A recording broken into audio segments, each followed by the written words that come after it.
If you're shopping for a new phone or SIM plan, you might be wondering which network is best, Vodafone or EE.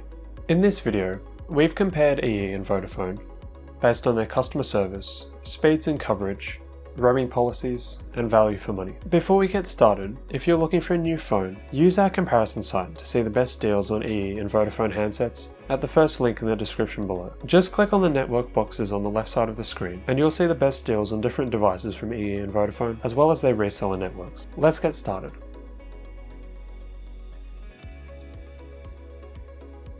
EE currently has better 4G coverage than Vodafone, as well as slightly better 5G coverage, in that they cover more addresses inside the UK. However, in practical terms, speeds and coverage can vary a lot from network to network, depending on your address. To see whether EE or Vodafone performs better where you live, go to their website's coverage checker and type in your postcode. On our website, you can find each network's coverage checker by clicking More Details under any phone deal. Ideally, you want to see that the network has good indoor and outdoor 4G and 5G coverage at your address. You might also want to check that the network performs well at work, or anywhere else you visit regularly. Also, if you have any family or friends that are on EE or Vodafone, you might like to get them over to your house and perform a speed test. This will give you a really good idea of what speeds you can expect with each network in the real world.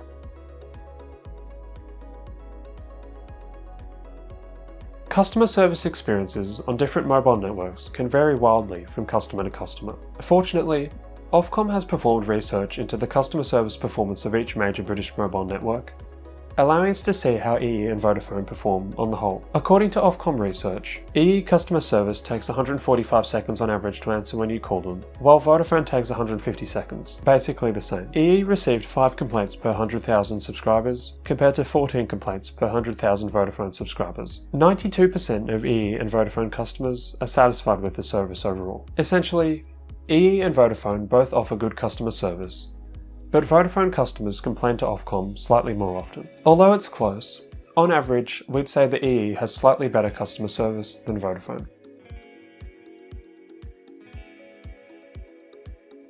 Vodafone's roaming policy is so complicated, it can be difficult to wrap your head around it. Basically, you get inclusive roaming in 49 EU countries for £2 per day, up to a 25GB fair usage limit. This means that you can only use up to 25GB of your allowance each month overseas. However, you might not have to pay the £2 daily charge if you're on a more expensive plan. On these more expensive plans, you'll also get inclusive roaming in 32 other countries outside of Europe, but if you're on a cheap plan, you'll have to pay £6 per day for this. On pay-as-you-go plans, you'll have to pay a small amount for an 8-day data pack, unless you're just visiting Ireland or the Isle of Man. EE's roaming policy is slightly less confusing and is better overall in our book. You get inclusive EU roaming in 47 countries for £2 per day or £10 per month, or for free if you have a smart benefit that you've chosen to allocate towards roaming. You can use up to 50GB of your monthly data allowance overseas, rather than just 25GB that Vodafone allows you to use. However, beyond Europe, EE only has 5 inclusive roaming countries, and you'll still need to pay £10 per month to access your allowance, unless you have a smart benefit. In other countries, you'll have to pay £6.85 a day for just 150 megabytes. Since Brexit, most British mobile networks have made roaming much more expensive, and EE and Vodafone are no exception. EE's EU roaming is better, in that the monthly data limit is higher, but Vodafone has a greater range of countries with inclusive roaming outside of Europe. With both providers, you'll need to be on an expensive SIM plan or pay an extra charge to access your data overseas. At the moment, EE's SIM-only deals tend to be better value than Vodafone's. They generally offer more data for a lower price, especially on their 1-month plans. The difference is smaller on their 24-month deals, but EE is still normally cheaper. Also, Vodafone has very strict speed limits on some of their SIM deals, sometimes as low as 10 megabits per second. EE does the same thing, but you'll normally get at least 100 megabits per second on their SIM-only plans. Both providers do offer unlimited speed deals, but they are more expensive. If you're really keen on getting a SIM card on the Vodafone network, we'd recommend checking out one of their resellers, such as Voxy. These resellers are generally much better value for money. When it comes to pay monthly mobile plans, neither EE nor Vodafone is strictly cheaper than the other. It depends on the deals they're currently running. If you're looking for a certain phone, you can use greensmartphones.com to see if EE or Vodafone offers the best price at the moment. See the first link in the description.